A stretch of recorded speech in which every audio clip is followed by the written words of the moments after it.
Dos, la presencia en las venas de las válvulas condimentos, que son las que básicamente van a hacer de que todo el flujo sanguíneo pueda ir contra gravedad, ¿cierto? Y el mejor ejemplo de la falla de estas válvulas es la presencia de las varices, ¿no? La insuficiencia vascular, que básicamente es que insuficiencia de vascular, válvulas venosas, generando que estasis venosa, se congestiona porque no hay quien lo empuje hacia arriba, no hay quien lo empuje hacia allá, hacia el corazón. Entonces la sangre termina estacionándose ahí, se congestiona, dilata los vasos y genera esa imagen que vemos, ¿no? En las venas varicosas, ¿no? Dilatadas, tortuosas, prominentes, ¿ya? Entonces tenemos que recordar que en las arterias pueden dividirse en arterias de gran calibre, mediano calibre y pequeño calibre, siendo las de gran calibre conocidas como arterias de conducción, las de mediano calibre arterias de distribución. Principal diferencia entre ambas es que las de conducción, las de gran calibre, tienen la capacidad de distenderse y volver a contraerse. ¿Dónde es el mejor ejemplo de esto? La aorta y sobre todo la principal porción, el callado aórtico. ¿Por qué? Porque si ustedes ven la aorta ascendente y el callado aórtico,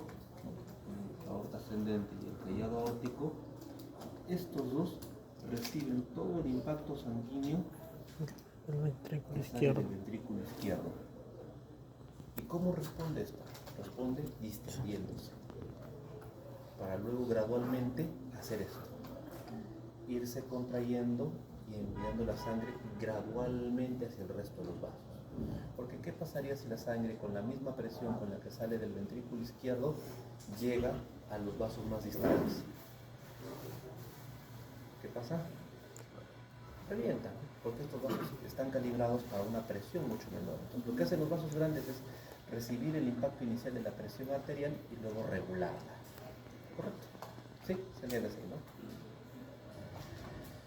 Cosa que es más difícil, porque es un poco más compleja cuando vamos de los vasos que van directos hacia el área cerebral o cardiológica. ¿Por qué? Cuando sale la sangre con presión, ¿cuáles son los primeros vasos? El tronco brachiocefálico. Las Coronarias. Las coronarias son los primeros en recibir el impacto. Si no lo ha regulado bien el volumen de sangre, ahí es el primer lugar donde los vasos pueden resultar lesionados, pueden lacerarse.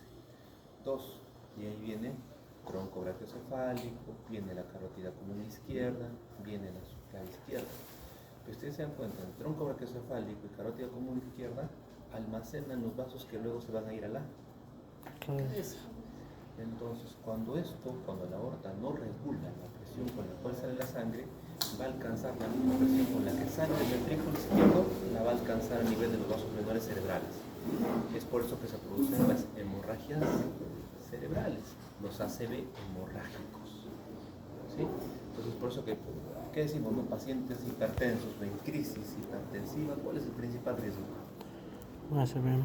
¿Cuál es el mayor temor que tenemos cuando vemos a un paciente con crisis hipertensiva?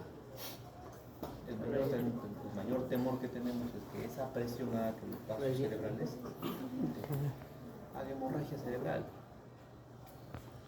Porque en trayecto es más fácil que esa presión alcance el cerebro que esa presión alcance los pies. ¿Ya? Entonces, es por eso que es importante entender la composición de las paredes vasculares, las diferencias que existen aquí. ¿Ya? Entonces, metiéndonos ya un poco más en lo que vienen a ser ya las arterias de distribución, estas son las de mediano calibre. Principal característica, tienen la capacidad de vasodistender y vasoconstreñirse. Entonces, al hacer este movimiento continuo, ¿qué es lo que hacen? A medida que van recibiendo la presión de la sangre, van regulando el flujo hacia las zonas más distales y los vasos más pequeños. Entonces, primero vasos grandes regulan la presión mayor y luego los vasos pequeños la van regulando gradualmente. Y así a las arteriolas, a los vasos más pequeños, a los vasos más distales, llega con presión controlada.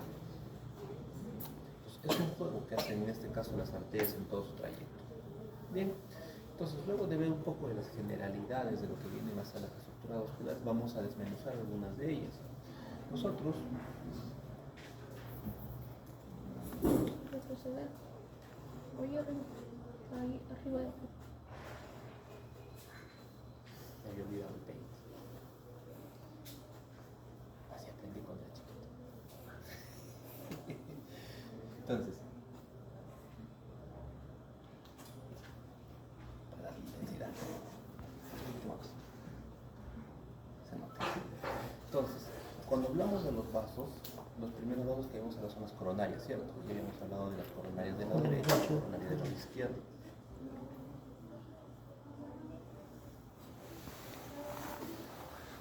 Si es este grupo, le pueden decir que ya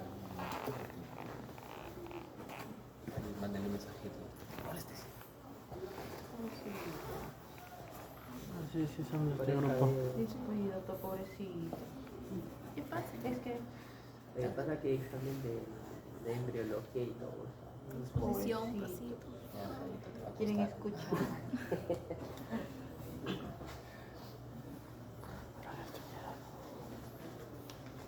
Exacto, chicos.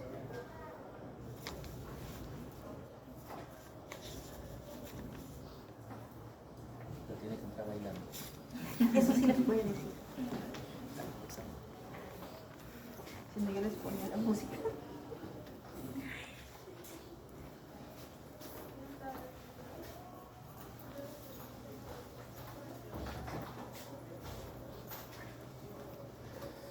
Entonces, ya hemos visto la coronaria derecha y coronaria izquierda. Hemos visto que las ramas principales de la coronaria izquierda estaban la circunfleja y la descendente anterior, ¿cierto? Sobre todo porque la circunfleja nos iba a encargar de la irrigación un poco de lo que era, sobre todo la parte auricular izquierda, ¿no? La concentral. Y la descendente anterior, que básicamente nos va a irrigar tanto el tabique interventricular como el ventrículo izquierdo, las paredes del ventrículo izquierdo.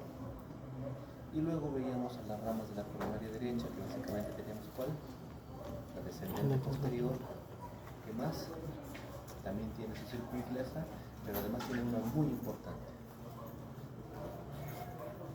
La rama sinusal, la rama del nódulo sinusal. Eso ha sido preguntado incluso ahora por el lado médico. ¿De dónde proviene la rama que irriga al nódulo sinusal? Proviene de la coronaria derecha. Coronaria derecha. ¿Ya? Luego, cuando nosotros ya un poco abandonamos la zona de las coronarias, ¿cierto? Los senos de Valsalva, y entramos en el territorio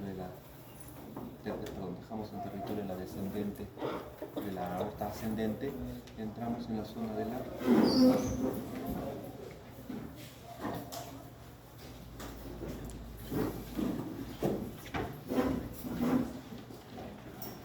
entramos en el territorio de la El callado callado aórtico. Ahora, el callado aórtico no está en una posición netamente horizontal, derechita. Está de adelante hacia atrás, está angulada hacia atrás. Entonces las ramas no son tanto derecha, centro, izquierda, sino son anterior, media y posterior. Entonces, ¿cuál es la primera rama anterior? El tronco brachiocefálico. La rama intermedia, Y la carótida común izquierda. Y la rama más Subclavia. posterior, la subclavia izquierda. ¿Sí? ¿Hasta ahí vamos entendiendo?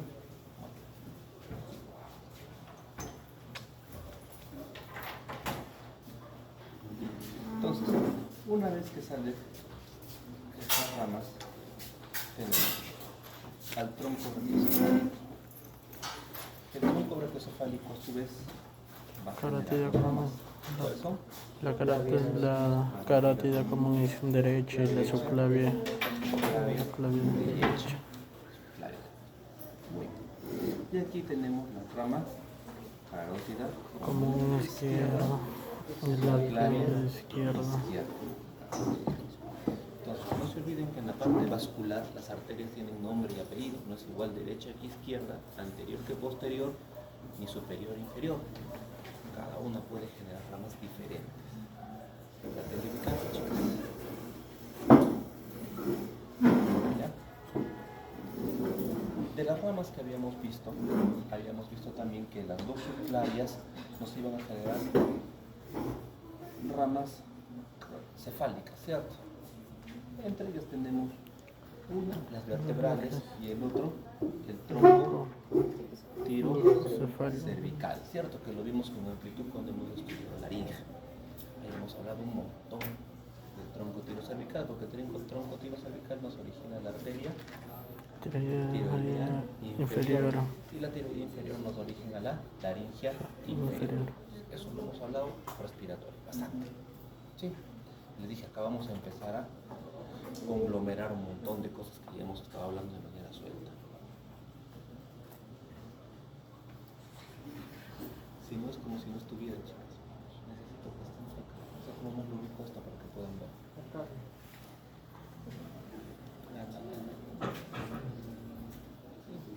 Traten de acomodarse. Si no, no tiene sentido.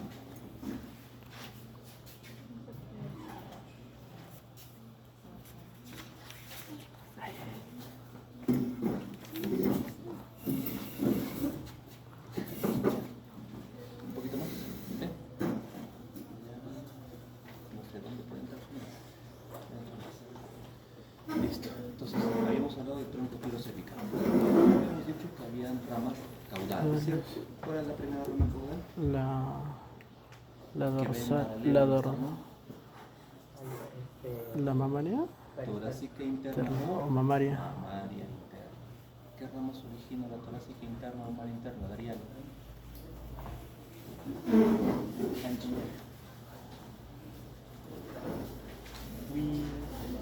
Winnie. ¿Qué ramas origina la torácica interna o mamaria interna, Ángel? ¿De los intercostales? ¿Qué intercostales?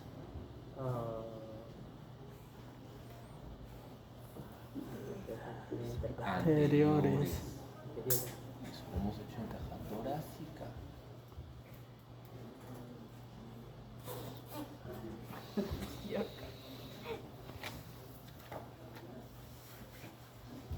Las intercostales anteriores. Esto es importante. Acá vamos a terminar conglomerando todas las ramas arteriales. Y ojo, acá vamos a hablar todos los troncos principales del aparato digestivo. Porque cuando entremos a digestivo vamos a desmenuzar órgano por órgano. Si eso no lo tienen claro, ahí voy a darles el chino. ¿Sí? Entonces, Tronco celíaco. tratemos de recordar esas cosas. Y eso que no me estoy yendo a las más chiquititas. Estoy tratando de enfocarme en los troncos principales, nada más. Listo. Entonces, hasta ahí estamos recordando algo de lo que hemos visto. Dos, ¿qué más habíamos visto?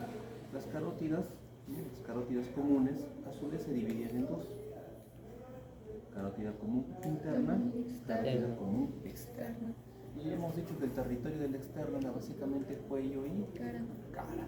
Y la carótida interna, su territorio era básicamente Polígono de Willy. polígono de Willis, ¿cierto? Generando las ramas como la cerebral anterior, la cerebral media. La oftálmica. ¿Sí? Y en el camino, en la cara, nos bota la arteria oftálmica, que tiene dos ramas, las dos etmoidales. Todas esas hemos trabajado ya. ¿Sí? Listo. Eso es un recordar. Entonces, sigamos viendo esto. Además, la subclavia en su trayecto se va a convertir en ¿qué? En axilar. Axilar. La axilar tiene una característica. Está influenciada por un músculo que tiene 3 vientres. ¿Cómo se llama ese músculo? El tríceps braquial, ¿no? El pectoral menor.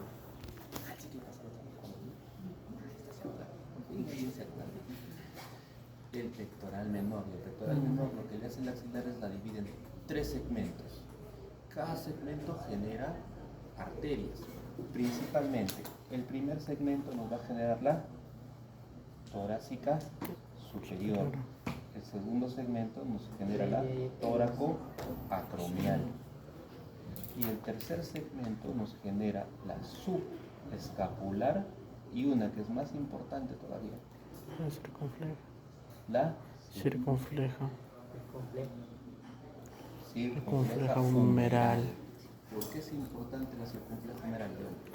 porque va justamente, va a pasar por el cuello anatómico, no, el cuello quirúrgico del húmero. Cuello quirúrgico humeral. ¿Por qué? El circunflejo humeral se divide en rama anterior, rama posterior. Abraza el cuello quirúrgico humeral. Esto es importante. Cuando un paciente se fractura el tercio anterior, el tercio superior de húmero, lo que más nos preocupa es la sección de la arteria circunflejo humeral, porque puede generar un tercer espacio, que toda la sangre se deposita entre los espacios y no lo compartimenta. Perdió el brazo. ¿Ya? Por eso es importante.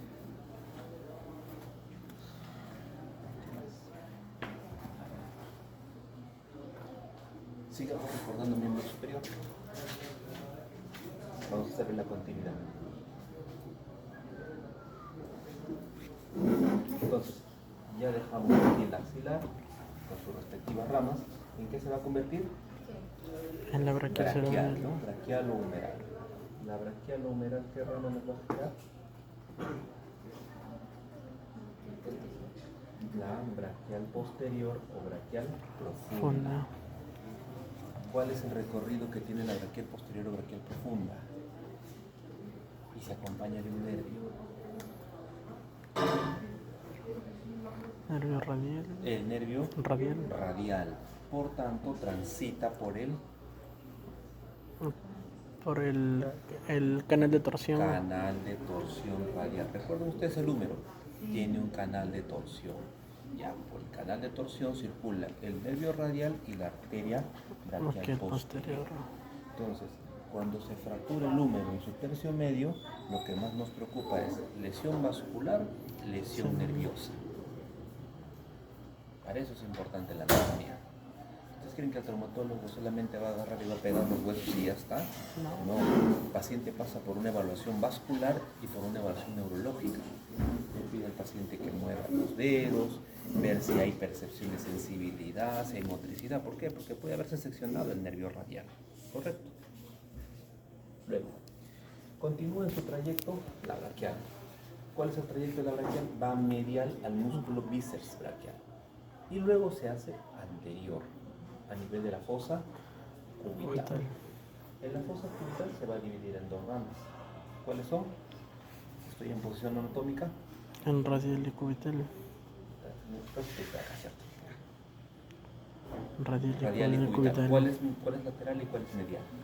Lateral es la radial. Radial es lateral externa y cubital es medial. Entonces, tenemos la radial, tenemos la cubital. Y en medio nos genera la interosea. Nos genera la interosea, que va a irrigar la membrana interósea que se encuentra entre los huesos húmero y radio. Cúbito y radio. ¿Nos entendimos? Sí. Radio cúbito. Sí, atrás. Ojo que arterias es todo, ¿ah? Es periférico y central. Por eso lo estoy haciendo el recordar completo. Listo.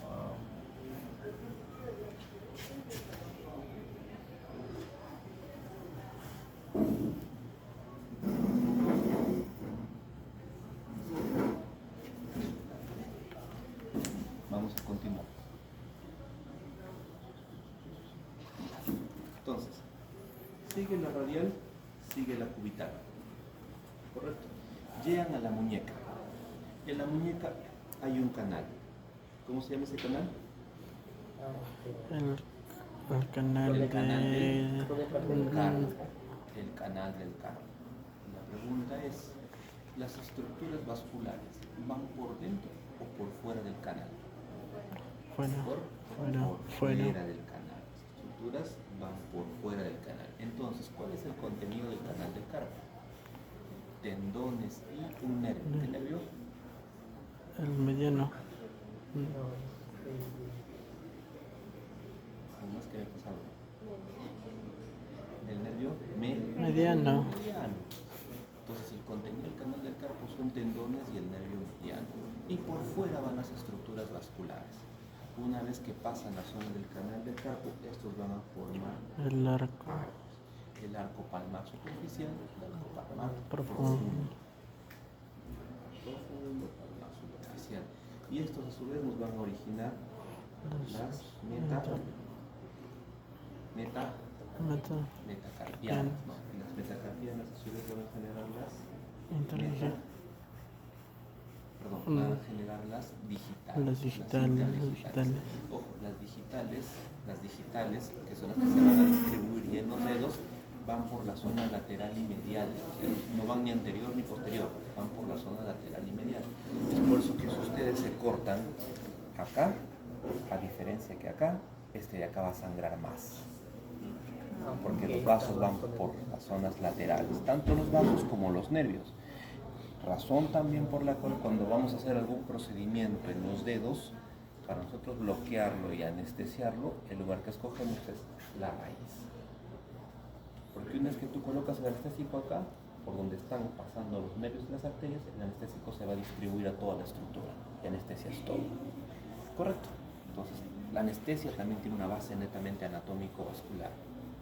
¿Se entiende hasta ahí? Entonces, pregunta de examen puede ser tranquilamente, ¿no? Dibuje o esquematice. No, mejor. Como normalmente la pongo. Describe en orden de distal a proximal las arterias, empezando por las digitales de la mano derecha hasta el ventrículo izquierdo. ¿Tienes ejercicio? Sí, creo. Sí, creo que lo hicimos. Déjame recordar. Entonces empezamos de acá. Empiezo yo. Digitales. Metacarpianas. Acá.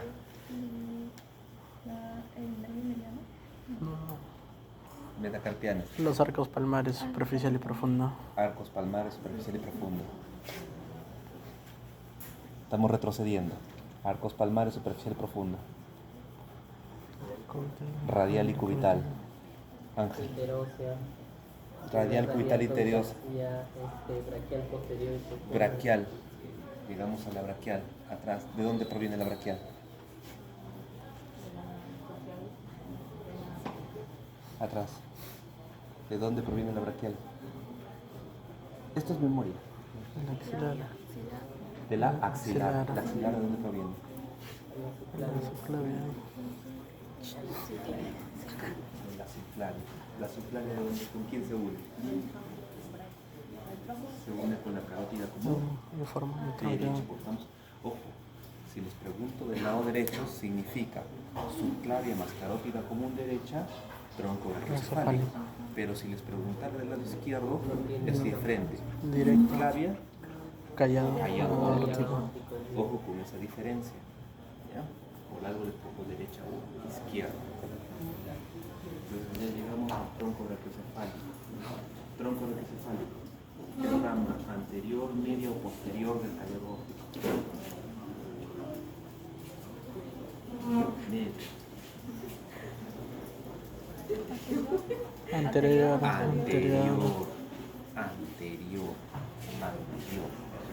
Anterior. Y luego de eso llegamos a las coronas, las 7 de las aorta ascendente, coronarias, Ventrículo izquierdo.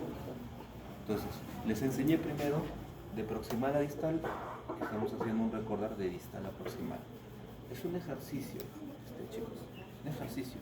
Sirve ese tipo de ejercicios. ¿Ya? Entonces, eso es uno.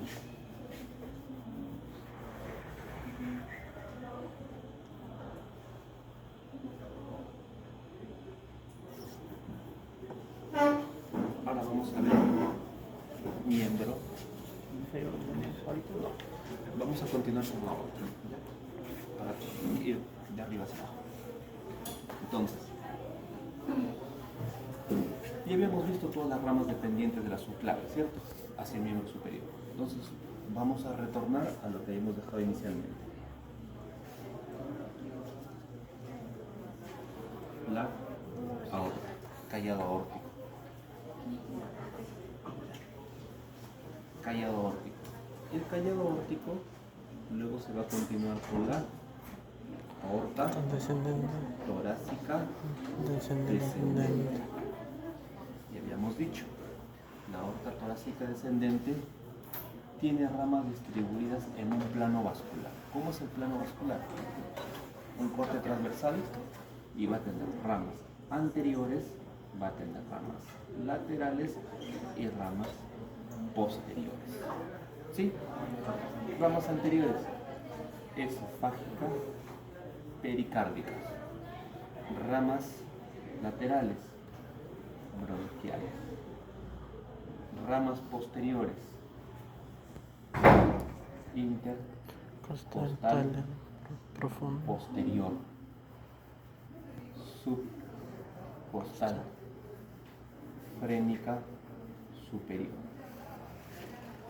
¿Sí? ¿Se entiende, no? Están distribuidas así las arterias torácicas. Es decir, si nosotros vemos en su integridad la aorta torácica descendente, diremos, tiene sus ramas anteriores, esofágica, pericárdica,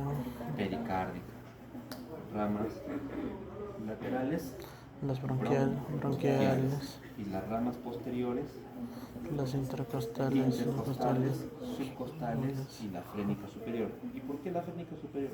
Cuando viene el diafragma, lo que va a hacer la frénica superior es distribuirse en la cara torácica del diafragma y lo va a irrigar por arriba.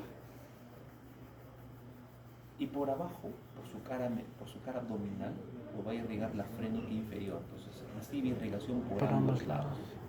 ¿Sí? Entonces aquí a la aorta torácica descendente, frénica superior. ¿Hay alguna duda o pregunta? Ninguna, ¿no? Seguimos. Una vez que transitamos el diafragma, entramos al territorio de la aorta. abdominal. ¿Qué aorta? Abdominal. Aorta abdominal. La aorta abdominal también va a tener distribución por plano vascular. ¿Y cómo va a ser esa distribución? Va a tener ramas anteriores, ramas laterales y ramas posteriores. ¿Se entiende? ¿Sí? ¿Cuáles serán sus ramas anteriores? Son tres. Las hepáticas, Tronco, celíaco, celíaco, mesentérica, superior, mesentérica, superior. inferior. ¿Sí? Ramas laterales, renales, gonadales. Si estamos hablando en el caso del varón, será la testicular, y en el caso de la mujer, ovárica. ¿Sí? Y cuando hablamos de ramas posteriores, decimos las ramas lumbares, acá faltaría frénica inferior, lumbares y la sacra media.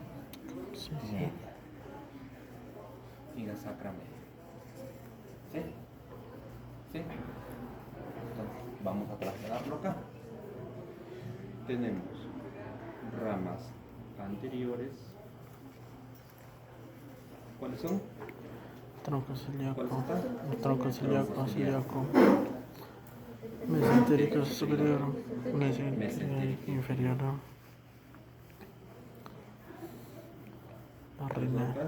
los renales, ¿Cuál será esta? los gonadales, En el caso del varón, testicular, ovárica, rapidito. Ahora, ramas posteriores tendremos frénica, inferior, los lumbares, y la sacramedia. Se lo estoy haciendo esquemático. De aquí lo vamos a ver en sector, imágenes de sector, porque ese que ahí también lo reconoce. Quiero que esté bien claro la parte esquemática. ¿Sí? Hasta ahí. ¿Se entendió? Sigamos profundizando un poco más. Profundicemos un poquito más. No viene Vamos a coger el tronco al celíaco. tronco celíaco. El tronco celíaco a su vez tiene tres ramas. ¿Cuáles son sus ramas?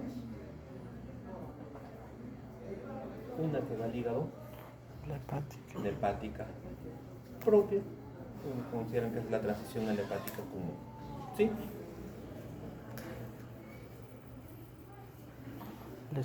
Bueno, Esplénica. Esplénica. Y la tercera rama, gástrica izquierda. ¿Por qué razón nos esquematizo así la gástrica izquierda? Y eso lo vamos a trabajar en digestivo, porque la gástrica izquierda se une o se anastomosa con la gástrica derecha, que viene acá. Hay una rama que es la gastrodental, se van a unir, irrigando la curvatura menor del estómago, su primer círculo arterial. Y luego estudiaremos un segundo círculo arterial que es el derramado para la curvatura mayor del estómago. Pero eso sí no entra ahora. Por lo menos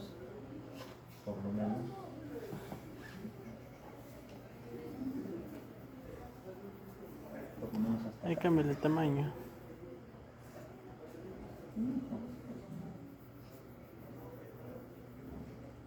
Por lo menos es más efectivo que el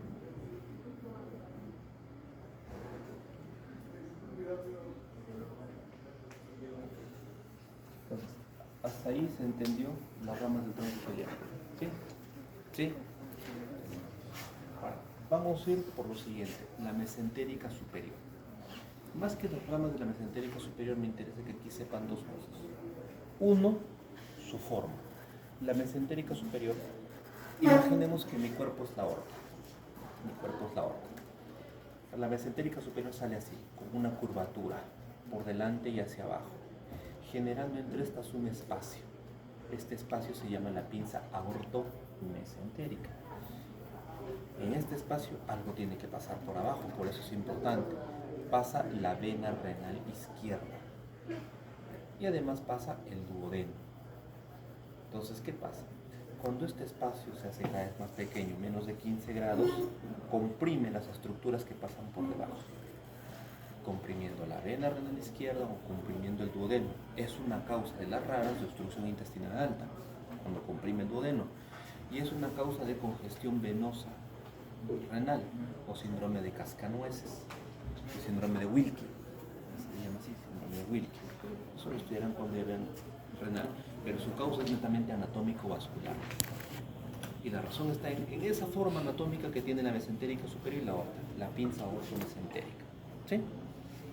Muy bien. Pero a todo esto, la mesentérica superior va a tener un territorio. ¿Cuál es su territorio de la mesentérica superior? Todo el intestino delgado, desde el duodeno hasta el ilio, hasta la válvula ileocecal. Todo ese territorio del intestino delgado es propiedad de la mesentérica superior. ¿Qué más? El intestino grueso. ¿Todo el intestino grueso? No. ¿Qué abarca? Abarca ciego, colon ascendente y un cuarto de colon transverso. Es decir, dibujamos acá.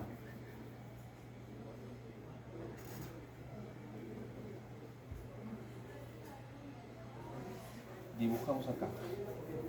Esto es el ciego. Va a abarcar ciego, colon ascendente, ángulo hepático del colon y un cuarto de colon transverso. Significa que si ese es territorio de la mesentérica superior, todo el resto es territorio de la mesentérica inferior.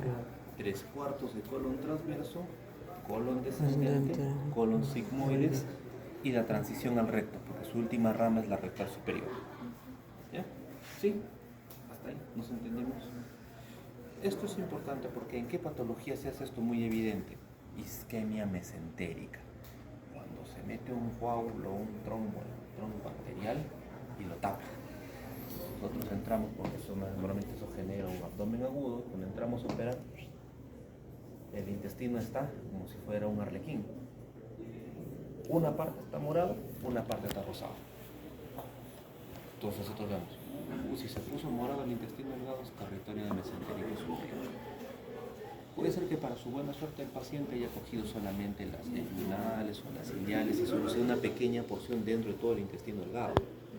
o para su mala suerte, es un trombo que está ubicado muy cerca a su raíz, a su origen en la aorta, y ocluye toda la mesentérica superior y se le isquemiza, se le muere todo el intestino delgado. Normalmente esos pacientes lo único que hacemos es entramos, miramos y cerramos. Ahí no hay nada que hacer. Ya pasó. Ya pasó. Eso es lo que llamamos cirugías de open close. Entras, miras y te vas. El paciente vive con los días que le quedan, vive con analgesia, sedación. Duran 2, 3 días, hasta 5 días. Ahí es. ¿Por qué? Su única chance sería ir a trasplante intestinal. Su única chance. Hospitales que hacen trasplante intestinal en el Perú, solo el Loaiza y el Remendar. Hay una serie de requisitos y cosas que tiene que cumplirse para que pueda ser candidato a un trasplante intestinal. Los pacientes hacen falla intestinal. Resecar todo eso, ¿cómo que lo dejas? Sin nada. A diferencia de la mesentérica inferior, cuando el trombo se ocluye la mesentérica inferior, y lo que se afecta es esto, parte colon transverso, sigmoides y hasta la infección, hasta la transición con el recto, esto sí lo podemos resecar, el paciente no se va a morir. ¿Por qué? Porque lo que le queda de colon, esto terminaremos uniéndolo acá. Probablemente se vea afectada su absorción de líquidos, la formación de heces, pero va a vivir. ¿Por qué? Porque lo más importante en el intestino es el intestino delgado, que es donde está la mayor carga de absorción de nutrientes. Tiene función inmunológica. Entonces ya cuando ustedes lleguen a los segmentos de cirugía, más ciclos más adelante, y les enseñen el síndrome de intestino corto, falla intestinal, ahí van a entender la importancia que... ¿Puede vivir sin estómago? O sea, si por alguna presión. Hacemos gastrectomías totales, se hacen gastrectomías totales y se hace la unión esófago y yeyuno. Eso puede, no es tan esencial, no es tan vital, perdón. Es importante, por favor, pero no es vital. Hay órganos que son importantes, pero no son vitales. Entonces, hasta ahí, ¿se entendió? Chimón. ¿Se entendió? Vamos a borrar. Chimón. Espera, foto. ¿Le tomo foto? Estamos listos de pasar por Sí, completo. ¿Sabes? Sonríe. gracias. Doctor, ¿y dónde puedo encontrar así los esquemas para estudiar? Claro, porque en el libro lo he visto como esquema, ¿no? Por partes, también, Porque así se entiende mejor. Una vez que lo lees un montón de veces, empiezas a fabricar tus esquemas. Sí, el claro. examen así nos va a pedir esquematizar. Por pedacitos. Les pido esquematizar, pero ya cada uno a partir del modelo empieza a edificar su propio esquema. Hay gente que lo hará flecha, flecha, flecha, flecha, flecha, flecha, flecha, y se entiende así. Es la forma ya. Pero normalmente cuando les pido esquema, ahí es donde más me demoro en corregir, porque me siento a interpretar qué es lo que me quieren decir. Le doy 50.000 vueltas a eso. Para ver su ideación. Hasta ya le forma. ¿Para dónde va? Ese es Como el Anderson, ¿no? ellos imiten lo que yo hago. Así me lo aprendí yo. No está bien. A mí se me hace más fácil así. Volvería a generar una guía con esquemas. Entonces ya ustedes de acá ya van, cada uno va fabricando su propio esquema. De repente incluirán más información ahí.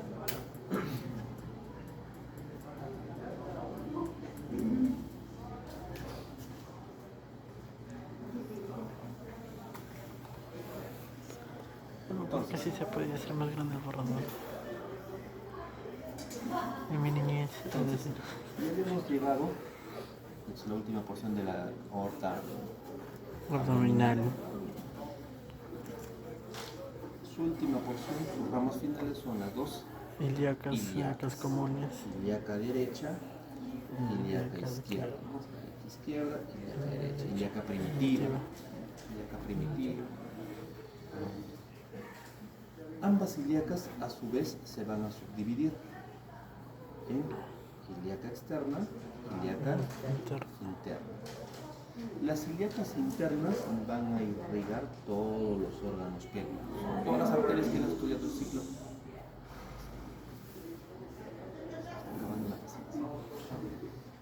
Todos los órganos que han estudiado el ciclo pasado, todos los órganos pélvicos, todas las arterias que les han hablado del ciclo pasado, todas provienen de la ilíaca interna y algunas de la ilíaca externa.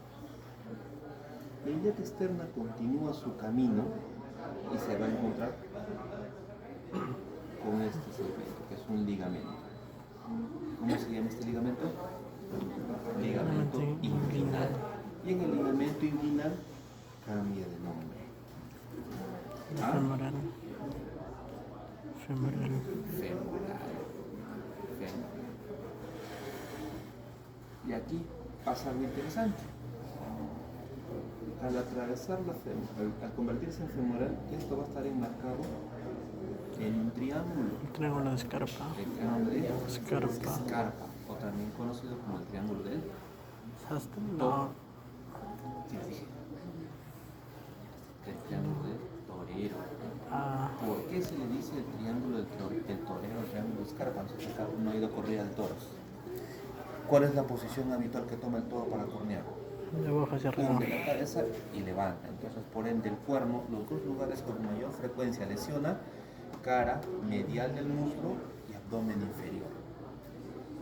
Salado si lo coge acá, porque en esta zona donde está el triángulo de Scarpa o el triángulo del cuello, además de la arteria femoral que tenemos, todo el paquete vascular, vena, arteria, la vena femoral, y ¿qué más tenemos? el nervio y el nervio El nervio femoral. ¿Será lo único? No. A su mala suerte, también llega aquí una vena superficial, que es la vena safena magna. O sea, aquí se concentra la arteria principal del miembro inferior, buen calibre. Se concentra el drenaje venoso profundo y el drenaje venoso superficial del miembro inferior. Es por eso que una lesión a este nivel es mortal. Realmente es mortal. Experiencia propia. Cuando estaba haciendo mis serums, había fiesta patronal en el pueblo, todos de fiesta en la plaza, varias bandas, orquestas, está bonito. Como a 4 o 5 cuadras quedaba el centro de salud. Lo mejor que estaba la fiesta, todo el mundo estaba disfrutando la fiesta, incluido el personal del centro de salud. Nos llaman y nos dicen: hay una emergencia en el centro, están bajando un paciente. Vamos con el personal y todo el trayecto era un camino marcado de sangre.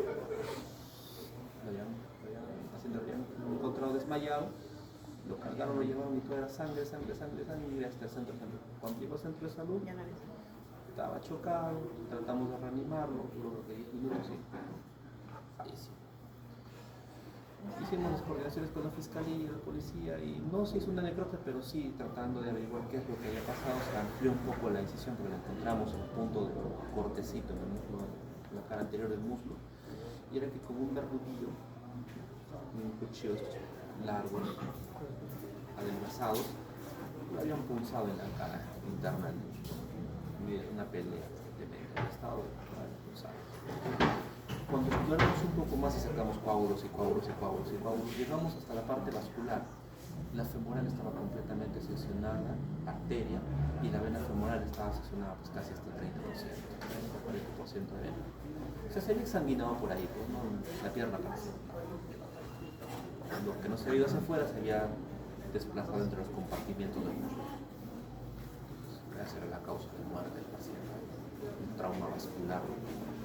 Entonces, la importancia del triángulo de Scarpa, ¿no? Y para hacerles recordar cuáles son los límites del triángulo de Scarpa. No, el ligamento sublunar, el límite superior, el sartorio,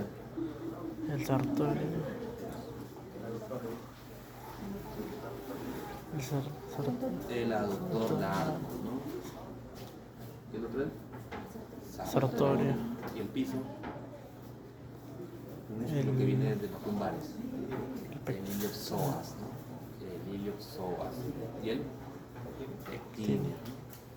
El iliopsoas y el pectíneo son los que hacen el piso al triángulo es K. Esa es la impresión.